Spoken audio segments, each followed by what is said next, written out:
চলে এসেছি আবার একটা সিম্পল লাঞ্চ মেনু তোমাদের সাথে শেয়ার করতে। তো চলো, ভাতের হাঁড়িতে ভাত, সেই ধোয়া ওঠা ভাত। আচ্ছা, এখানে শাশুড়ি মার জন্য রয়েছে ফুলকপি আলু মটরশুঁটি দিয়ে তেলাপিয়া মাছের ঝোল। উনি ডিম খায় না, আর আমাদের ডিম করা হয়েছে ফুলকপি দিয়ে আলু মটরশুঁটি। মশলা এক, ঝোল এক, সবই এক, খালি মাছ আর ডিমের পার্থক্য। এখানে একটা লেবু এখনো কাটা হয়নি, কাটবো। এখানে আছে মসুর ডাল। আর আজকে শো স্টপার হচ্ছে বেগুন ভর্তা। আজকে বেগুন ভর্তাটা একটু অন্যরকমভাবে করেছি।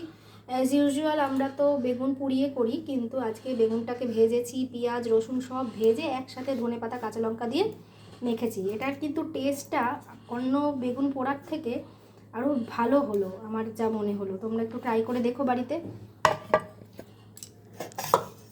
আর এখানে রয়েছে উচ্ছে সেদ্ধ মাখা,